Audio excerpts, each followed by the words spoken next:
No se diga más por Top Latina 101.7 FM. Amigos, de vuelta en No se diga más a través de Top Latina. Recuerden que pueden seguirnos a través de nuestras redes sociales No se diga más radio en Instagram, No se diga más RD en X, así como también pueden disfrutar de nuestras entrevistas tanto en YouTube como en Spotify.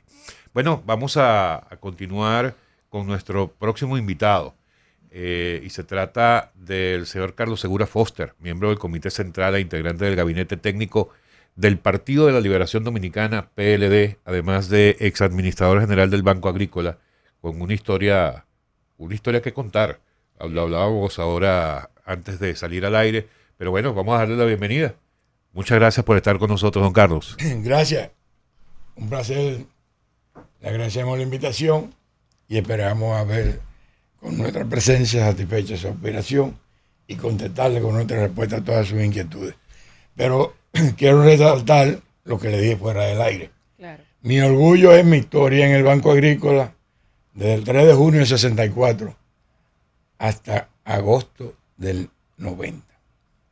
Wow. Porque en ella me permitió, desde la posición de mensajero, que es mi orgullo, haber ingresado en ella, haber escalado hasta la posición número 3 de la institución a base de evaluaciones de desempeño y de exámenes de oposición. A base de meritocracia. Exacto, en los gobiernos tanto de Balaguer, de lo del PRD en diferentes versiones y de nuevo de lo de Balaguer. ¿Cómo se logra eso? Y vamos a empezar por allí, ¿verdad? Ya que usted nos trae eso sobre la mesa. ¿Cómo se logra eso, avanzar en base a la meritocracia en una institución pública? Cuando uno tiene tantas dudas de cómo funciona el tema político, ¿cómo se logra una historia como esa? Siempre la política afecta el desarrollo de los servidores públicos. Yo fui afectado, vamos a decirle, entre el 66 y el 71, porque hubo una disposición de descontarle del sueldo a los empleados un 2% por el partido. Y yo nunca lo acepté. Ajá, le quitaban el 2% para dárselo al partido. Exacto. Pero hubo un pequeño grupo, entre los cuales estaba yo, que no lo aceptó nunca.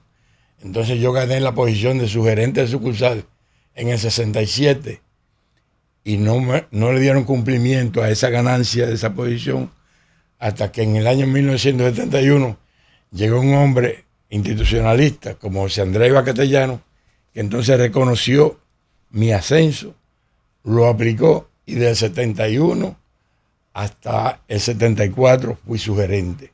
A los 2 años escalé a gerente, también por oposición. A partir de ahí, pues los diferentes administradores nunca tuvieron en cuenta mi militancia, que todos lo conocían por mi identificación con el pensamiento de Voz. Eso era público, lo desarrollaba, respetaba la institución, como servidor público le servía a todos por igual, y entonces hasta el 90 que se produjo una situación de crisis, entre los cuales no viene al caso recordar, se tomó la decisión de pensionarme. En ese momento tenía 26 años ininterrumpidos, casi 27. ¿En el servicio? En el servicio de la institución. Me faltaban 4 días para 27. Wow. De haber reconocido esos 4 días, mi pensión hubiese sido un 3% más, pero no me lo reconocieron. Y hubo entonces que aceptar el porcentaje derivado de 26. Señor Segura, a ver, en el servicio que usted, que en el tiempo que estuvo en el Banco Agrícola, ¿cuáles fueron los aportes más resaltantes en su gestión? Bueno, el Banco Agrícola es una institución de mérito desde el año 1945, en diferentes etapas, porque el Banco Agrícola inicialmente fue Banco Agrícola e Industrial, y tuvo que ver mucho con el desarrollo industrial que fue predicado por la dictadura. Las fábricas de zapatos, los ingenios, todo lo que posteriormente derivaron en Colde, fueron instituciones manejadas por el Banco Agrícola, incluyendo la lotería. Posteriormente se le agregó Banco Agrícola e Hipotecario para financiar la vivienda. Y urbanizaciones tan importantes como es Gascue se debe fundamentalmente a financiamiento del Banco Agrícola. Por tanto, es una institución que en medio de la dictadura jugó un papel importante en el desarrollo de nuestra sociedad. Cuando se produjo la desaparición de la tiranía, la institución entró en un proceso de modernización amparado con un empréstito del Banco Interamericano de Desarrollo. Entonces, en esa situación se abrieron muchas sucursales y en el 64 llegué yo. Yo opté por una posición que había vacante de auxiliar, la gané, me designaron el día 3, el día 10 me suspendieron porque habían designado a un comunista, así nos decían, a los que militábamos en ese entonces, en el 14 de junio. Y entonces, con el deseo de que yo no aceptara, me ofrecieron ser mensajero. Y como yo he sido una persona con propósito definido, le dije, acepto ser mensajero y en 5 años voy a estar sentado donde está sentado aquel señor, y señalé al asiento del gerente. A los 5 años yo estaba sentado ahí. Muy bien. Ahora, don Carlos, el contraste entre esa época en la que usted ya era servidor público, aunque haya empezado muy abajo como mensajero y fue ocupando todas las posiciones hasta llegar a ser el administrador del Banco Agrícola, a la vida actual, a la política actual.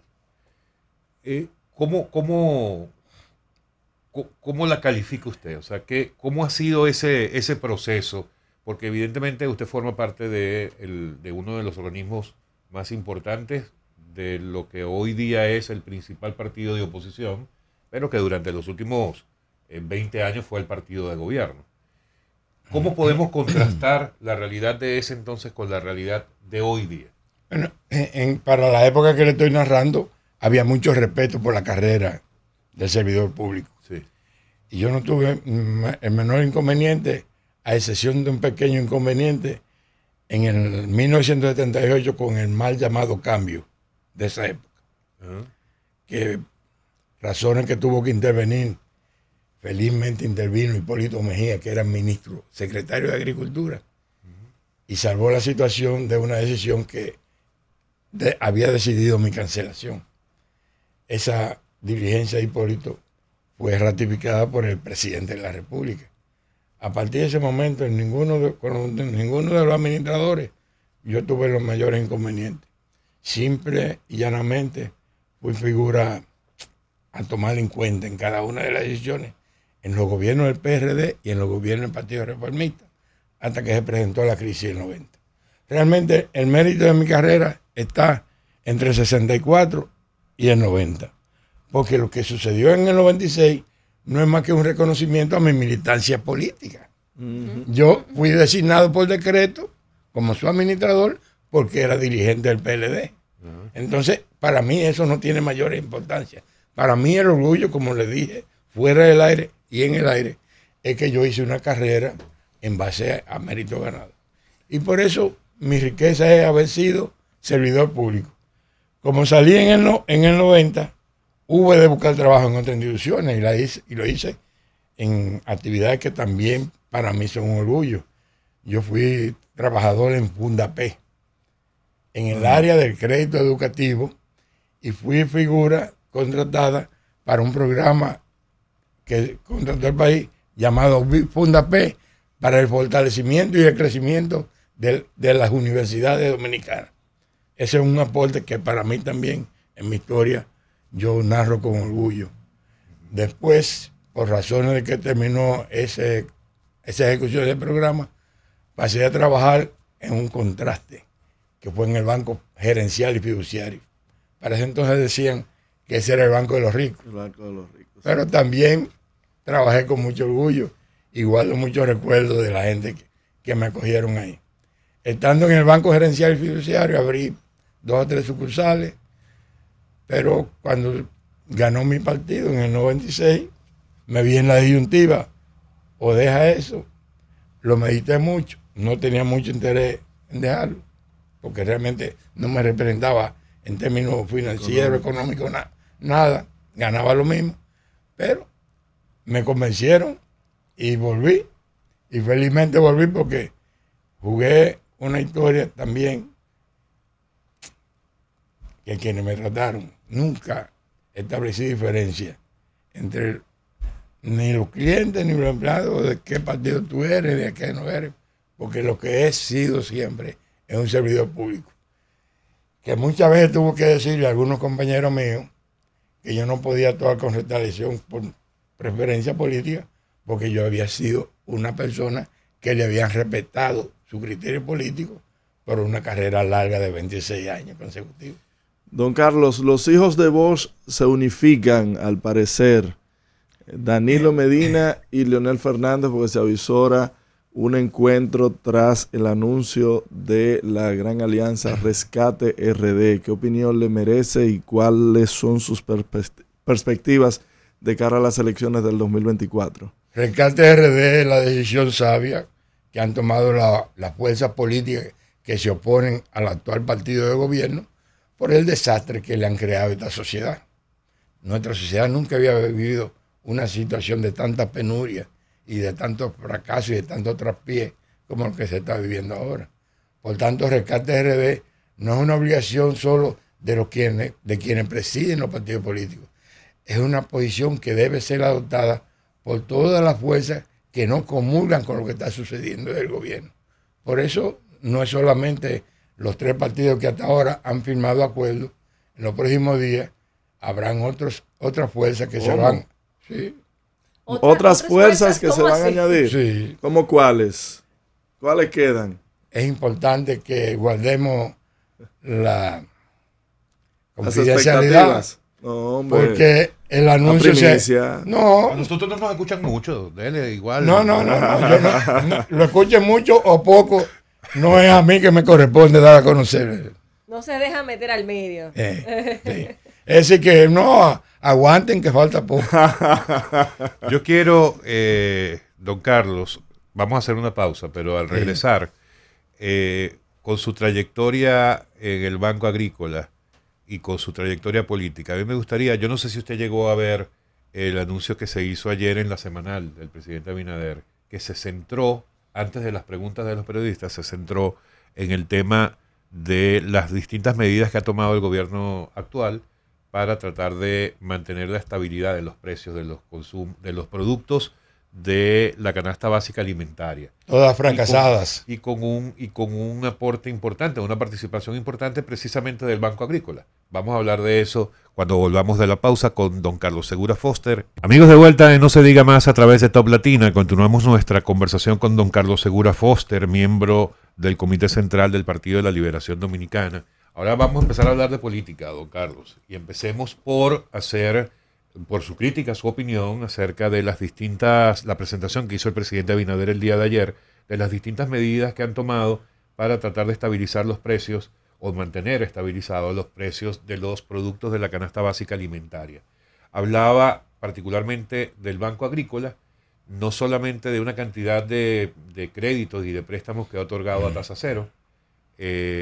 Si no me equivoco, yo tengo aquí una cantidad de datos, si no me equivoco, la multiplicación del financiamiento agrícola de 97.718 millones, de los cuales 13.000 fueron a tasa cero.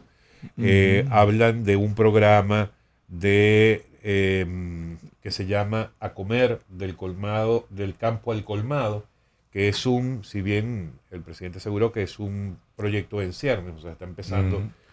Lo que busca es tratar de eliminar la intermediación 8 meses para reducir el costo en los precios finales, por lo menos a los colmaderos. ¿Cómo ve usted eso? Usted antes de la pausa usted dijo fracasadas todas. Cuénteme por qué usted piensa que estas medidas han sido fracasadas una vez tomadas esas 10 medidas que ellos anunciaron ayer. O que recordaron ayer, porque era una especie de resumen. No me cabe la menor duda de que las estadísticas presentadas por el señor administrador del Banco Agrícola responden a la realidad de las estadísticas, pero al efecto fundamental que busca otorgar un crédito para la producción agropecuaria no han surtido los efectos, por diferentes razones. Cuando usted le presta a instituciones estatales, como es el caso del Ministerio de Agricultura, el Instituto Agrario Dominicano, el INEPRE, el INTABACO, cientos de millones de pesos, eso para nada incide Inclusive al Ministerio de Agricultura se despertaron 100 millones para pagar salarios atrasados. Y eso para nada incide en la producción. Cuando usted dispone de millones y millones, miles de millones, para prestarle a personas, para pagar deuda en la misma institución, en otros bancos, en cooperativas o a usureros, eso para nada incide en mejorar la producción. Cuando usted utiliza una institución como el Banco Agrícola para pagar favores de gente que no se le había podido satisfacer aspiraciones en otros ámbitos, como es el caso de los que se han cambiado de partido, que se hicieron compromiso con ellos y le han otorgado una serie de facilidades que lo que han servido, y yo puedo presentarle ejemplos, y lo puedo invitar a que investiguen donde lo hacen, de que le dieron facilidades a tasa cero de 50 millones de pesos y de ahí, de la misma sucursal, salieron a comprar 3 vehículos de lujo. O de otros casos que los préstamos desembolsados por el Banco Agrícola a tasa cero o a tasa barata, como es el 8%, de ahí salieron a comprar certificados financieros al 9, al 10, al 14%, o al Ministerio de Hacienda o al Banco Central, porque es muy fácil recibir el dinero a tasa cero y ponerlo a ganar un 14%, que no lo gana, difícilmente lo gane una empresa. ¿Y qué decir, por ejemplo, del FEDA? Entonces, bueno, pero no quiero entrarme porque él me ha citado específicamente y yo quiero refrescar porque yo no pongo en duda la cifra. Pero lamentablemente, en la época que el banco presenta las mayores cifras de préstamos otorgados es cuando la producción del país es la menor de toda la historia. Pero no era lo que decían ellos ayer. Por ejemplo, decía el ministro de Agricultura, Limber Cruz, que en comparación con lo que se recibió en el año 2020, ellos decían cuando llegamos a la gestión, hablaban de que la producción del plátano hoy día es mayor, que la importación de ajo, que se producía exclusivamente por una situación particular con un importador, ya no es la misma, que se produce ahora más huevos, que se produce ahora más pollo, o sea que hay niveles de producción aún superiores a lo que existía cuando ellos llegaron al gobierno. Entonces eso tampoco debemos darle crédito. No, porque todo eso es falso. Todo lo que dijo el señor ministro de Agricultura, parece que se refería exclusivamente a su finca, que su finca es modelo y produce mucho. Pero eso no es lo que está pasando en el país. Y yo se lo puedo demostrar con números, porque él citó cifras que son fácilmente demostrables accediendo al archivo. Usted entra al Ministerio de Agricultura, Estadística, Siembra, Producción y Cosecha, y verá que todo lo que él dijo está recogido ahí en la historia del año 2000 al 2023, que ninguna de las cifras que dio son correctas. Por ejemplo, él dice que aquí la producción de arroz era de 12 millones cuando ellos llegaron al gobierno. 12 millones de quintales. 12 millones de quintales. Y en el 19 este país produjo 14 millones 194 mil quintales de arroz. Ellos, con la manía que les caracteriza, pensando que inventaron este mundo, borraron esa cifra de una parte de los archivos y pusieron 13 millones 200 mil. Pero 13 millones 200 mil todavía es más que los 12 millones que él dijo. Pero la realidad es que fueron 14. Pero lo borraron de una parte del archivo y lo dejaron en otra. Y yo se lo puedo presentar. Si ustedes gustan, yo se lo traigo impreso antes de yo borrar. Ellos hablaron de una cantidad de pollo que nosotros producíamos lo que el país necesitaba en ese momento. Porque aquí tenemos una capacidad instalada para producir 25 millones de pollos cada 40 días. Pero tenemos que restringirla porque nosotros tenemos que adecuarla a la capacidad de consumo de la población. Situación que ellos han manejado muy mal. Tan mal que el pollo creció en precio de 45 que lo encontraron a entre 80 y 110 pesos en diciembre del 20 y de ahí no ha bajado más nunca.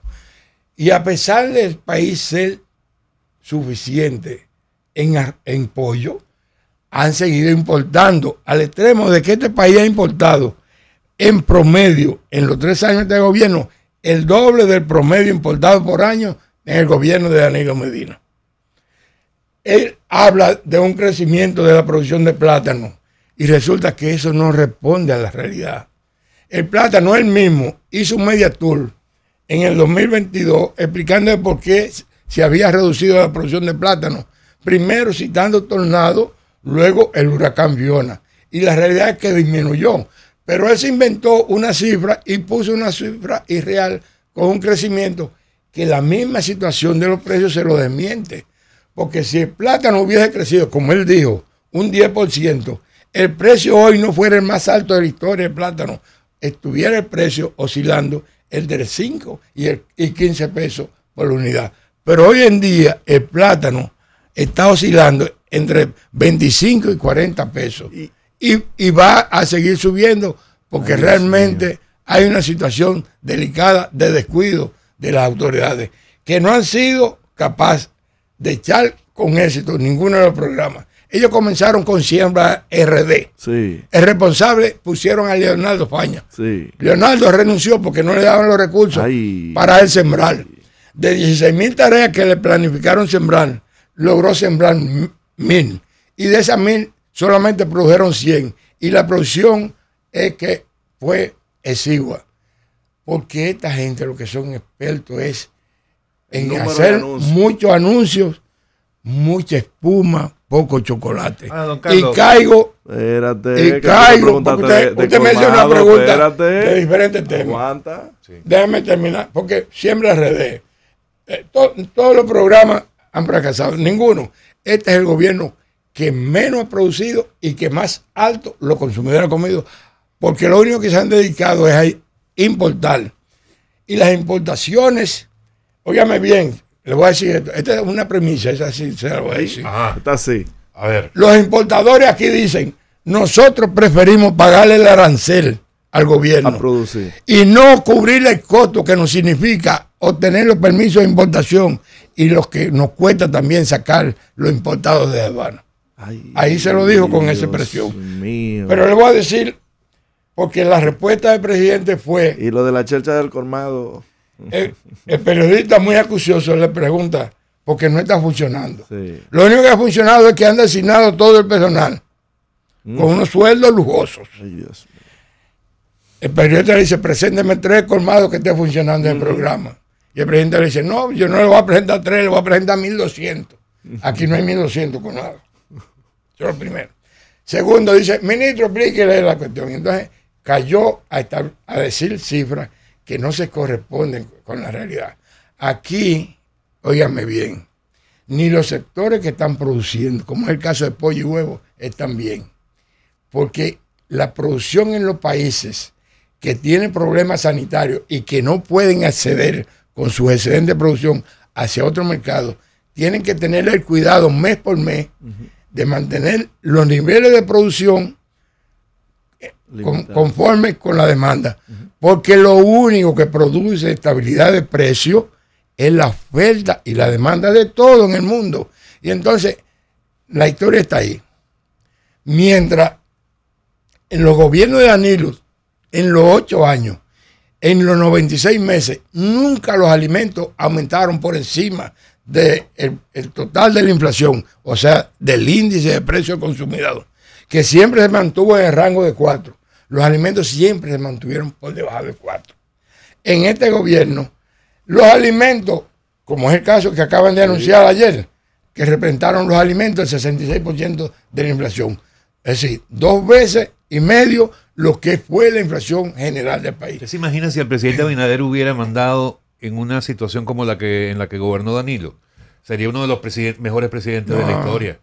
Porque Danilo no enfrentó nada de lo que ha enfrentado el presidente Abinader en estos 3 años. ¿no? Esa es una Pero, don Carlos, fíjese, yo le quiero preguntar algo y se lo voy a mostrar aquí como lo tengo en esta computadora. Como lo mostraron ayer en el Palacio. Sí. Hay 2 indicadores. Podemos decir que el presidente y sus ministros ayer mintieron en todo lo que hablaron, ¿verdad? Pero las cifras, los indicadores internacionales, lo que dice la FAO, lo que dicen los institutos del estilo proconsumidor de la región, eso también es mentira. Lo que muestra, por ejemplo, en este caso, el instituto, el similar de Proconsumidor en Honduras, por nombrar uno de los que ellos mostraron allí, muestra que República Dominicana tiene la canasta básica alimentaria más baja de todo Centroamérica y República Dominicana, en comparación con todos esos países. Y también la comparación de precios por unidad de 35 productos básicos alimentarios de los países iberoamericanos es el tercero con menos índice. Entonces, los organismos internacionales también mienten. No, yo le doy derecho a que usted crea eso. Sí, yo lo creo porque veo las referencias internacionales, no lo está diciendo el PRM. No, lo están diciendo ellos. Bueno, lo primero que Centroamérica, nosotros tenemos el doble de la inflación de Centroamérica. Eso lo dicen esos mismos organismos que dicen, permítame porque usted... No. Yo lo estoy escuchando. Porque yo lo escucho a usted pacientemente. Yo no he abierto mi boca. Toma café, Alex, y escucha, busca un lapicero y anota. Coge clase. Usted no puede comparar el valor de la canasta básica de un país con otro país cuya canasta básica es de otro producto. Usted lo que come cachapa en Venezuela. Claro. Y arepa. No, pero aquí lo que comemos es mangú. Bye. Es diferente. Usted no puede comparar todos esos países que el alimento principal es el maíz con este país que el alimento principal es el arroz. Claro. Y ellos encontraron el arroz entre 18 y 24 pesos y hoy anda por 40 pesos. ¿Sí o no? Entonces tenemos que ser sinceros. Pero además, los salarios de esos países, ni siquiera las monedas son iguales, ni tienen el poder adquisitivo. Porque nosotros, aparte de la inflación de los precios, nuestros sueldos han perdido capacidad adquisitiva, poder adquisitivo. Entonces, esas son manipulaciones de un equipo de gobierno que está afectado por un problema de mitomanía. Y se creen tanto porque ellos están afectados además por narcisismo, se gustan a sí mismos. Y eso lo ha llevado a ser... sus mentiras. Eso lo lleva a ser megalómano. Todo lo que dicen, todas las cifras lo alteran. Si hablamos de la mortalidad, lo alteran. Si hablamos de los apagones, aquí no hay apagones. Si hablamos de cualquier cosa, son expertos en tergiversar la realidad. La realidad es que este país está viviendo hoy las peores condiciones de su historia. ¿Cómo se justifica? Permíteme, porque tiene que ver con la misma... ¿Cómo está el maíz? Porque mire, hablemos de maíz. Aquí acabo de abrir el listado de los 35 productos que se toman en cuenta para ese índice del que yo le acabo de mencionar. Dame la producción y el consumo. Aceite de soya, arroz, carne de res, carne de cerdo, guandules, habichuelas, huevos, espaguetis, pollo, salami, avena, azúcar, pan, pasta, sal, sardina, leche, y consumo, queso, ají, es que la mayoría de eso no se produce aquí. Cebolla, pero mire. Son los mismos productos. No estamos hablando de cachapa contra mangú. Y aquí le dejo mi teléfono para que lo vean. Vamos a hacer una pausa y ya volvemos con don Carlos Segura Foster en No Se Diga Más. Amigos, estamos de vuelta en No Se Diga Más a través de Top Latina. Continuamos nuestra conversación ya para cerrar la conversación con don Carlos Segura Foster, miembro del Comité Central del Partido de la Liberación Dominicana. Don Carlos, después de identificar todas estas debilidades que usted entiende que tiene el equipo de gobierno, ¿cuáles recomendaciones usted le haría para poder quizás paliar un poquito esta situación del incremento de los precios? Bueno, lo primero es que tiene que rectificar una medida desacertada que tomaron llegando al gobierno en el 20, que fue eliminar la subasta de los permisos de importación. Esa subasta le generaron al gobierno 7.200 millones de pesos de ingresos al presupuesto. Ellos eliminaron eso y lo que han hecho es un mecanismo que ha encarecido la obtención de esos permisos, pero no, esos valores no entran al presupuesto.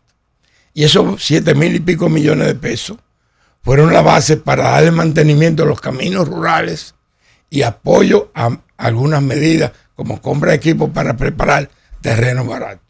Nosotros logramos, conforme los informes de este gobierno, que en 8 años la producción agropecuaria creciera 5.2 promedio anual, que todos los productos de consumo nacional, de producción nacional, aumentaron en promedio un 35%.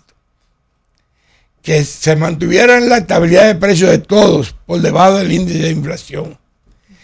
Que los productores que en el 12 recibían préstamos al 18% pasaran a recibir préstamos al 8, al 6 y al 5. Lo que significó ese abaratamiento, que a cada agricultor que nos debía $1.000.000 en el 12 pagaba 180,000 pesos de intereses anual, lo pusimos a pagar. En el peor de los casos, 80,000 si era el 8, 60,000 si era el 6 o 50,000 si era el 5. La diferencia entre la cifra de 180,000 y eso le dejaba o 180 o 100,000, 80,000 o 150,000 pesos en los bolsillos a los productores. Eso fue lo que generó que aquí todos los indicadores de vida, principalmente los de la zona rural, mejoraran sustancialmente, como son haber reducido la situación de pobreza del 49 al 21 y de la pobreza extrema de 15 al 3%. Esas son las realidades que hoy no se pueden mostrar, pero la manipulación que tiene la figura que está en pro consumidor, que sigan transitando por ese camino, que la gente lo que está viendo es una burla, claro, porque eso no se compadece con la ama de casa que va a un colmado a comprar hoy lo que él dice que está barato. Eso la gente lo está viendo como una burla, como ve que es una burla cuando el director de Edenorte dice que aquí no hay apagones, cuando todo el mundo lo está sufriendo. Que sigan, que esas manipulaciones, en vez de redituar el beneficio, lo que están es acumulando mucho disgusto en la población, que se lo van a cobrar y se lo van a cobrar bien caro. A mí me resulta cuesta arriba. Yo hago la compra en mi casa, por más de 15 años estoy en eso. Y ver que un plátano de producción local cueste 30 pesos en el supermercado, que si vamos al colmado está entre 40 y 45 pesos. Un litro de leche que costaba 52 pesos, hoy cuesta 75 pesos. Una libra de pollo que, como bien usted apuntalaba, estaba entre 38 y 45 pesos, hoy cuesta entre 78 y 87 pesos. O sea, ¿cuál es la explicación lógica para que esos precios, aun con productos que la mayoría, aunque influya el tema de fertilizantes o cualquier otro tipo al respecto, pero la mayoría de producción local, ¿a qué se debe que esos precios no han podido ver la baja? Porque todavía no todo podemos seguir echándoselo al COVID, ni siquiera a la guerra de Ucrania. Me imagino que ahora al Israel y al grupo Hamas también le echarán la culpa también de esto. Ella hizo una pregunta interesante. ¿Qué haríamos? Apoyar más la producción local, porque realmente han optado por privilegiar las importaciones en el peor momento que vive la humanidad. ¿Cuál es el peor momento? Que toda la humanidad está afectada por problemas inflacionarios. Sí. Si usted en vez de producirla aquí, le compra a otro país, usted está trayendo en la importación la inflación de este país y le aumenta aquí el costo del alimento, además de que conseguir los permisos de importación y la sacada de aduana le está incrementando el costo. Y esa es la razón por la cual, mientras la inflación en el resto del país del área es 10, la de nosotros es 20. Entonces, ¿qué es lo que hay que hacer? El subsidio que ellos establecieron para los fertilizantes fue una medida correcta porque era para trabajar aquí. Claro.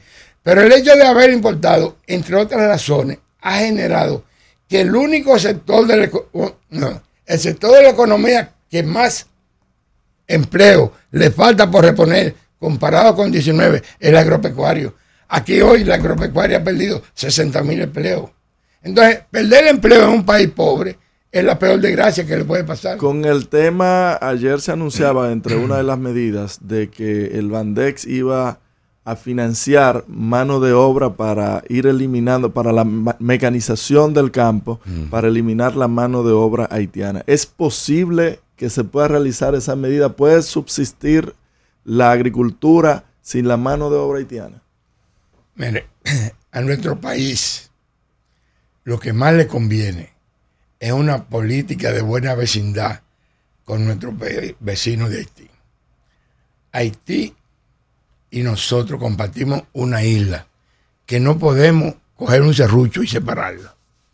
Por tanto, a nosotros los dominicanos, lo que más nos conviene es el bienestar de los haitianos. Porque en la medida que ellos tengan bienestar, la migración hacia acá va a ser menor y va a ser más calificada.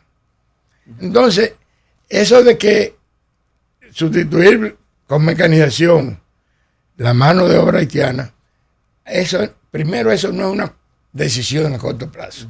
Eso ameritaría un proceso. Pero si se lograra, siempre va a ser necesaria la buena convivencia. Yo he visto el impasse y he visto la torpeza, porque el canal que está construyendo Haití tiene más de 10 años planificado, y ellos comenzaron y lo paralizaron a través de conversaciones, lo reiniciaron a través de conversaciones con las actuales autoridades, claro, que los autorizaron. Con el apoyo. Entonces ellos siguieron construyendo desde el 2021, cuando ya es inevitable la terminación. Entonces son un escándalo. Hacen un escándalo que no tiene nada que ver con el interés de parar el canal. ¿Qué tienen? Todos los organismos aquí, hay informes escritos de que ellos continuaban. Pero además, el actual ministro de Agricultura, que es el segundo dueño de Codevi, el canal está en el patio de Codevi. Él sabía que ese canal venía ahí. Entonces, si usted iba a tomar una medida de fuerza como tomaron, de que yo cierro la frontera hasta que pare el canal, debió pararlo cuando estaba en los comienzos, no cuando estaba en los finales. Don Carlos, elecciones 2024, alianza, ¿cómo es que le llaman? Rescate RD. Rescate RD. Pareciera que no terminan de ponerse de acuerdo las dos organizaciones. Sí, no. Es el miedo de ustedes. ¿Cómo va? Pero Máximo, quédate quieto, que le estoy preguntando al invitado. ¿Cómo van esas conversaciones? ¿Se va a poder dar una alianza como ustedes requerirían ambos partidos para impedir un triunfo en la reelección del presidente Abinader? Rescate RD con el PLD y Abel Martínez a la cabeza será la solución para que este país, a partir de 2024, vuelva a la ruta del crecimiento, el progreso, el desarrollo y el bienestar de todos los ciudadanos que habitan aquí. Pero Leonel no estaría dispuesto a que fuera Abel el candidato, ¿o sí? Yo no quiero caer en su apreciación, no quiero rebatirlo citando nombres.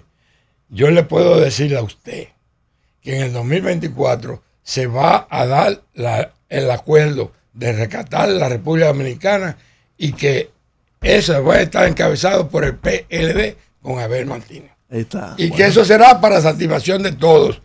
Y quiero dejar dicho aquí, para su satisfacción, que el PLD ha hecho 5 gestiones de gobierno, 3 encabezadas por Leonel, 2 encabezadas por Danilo.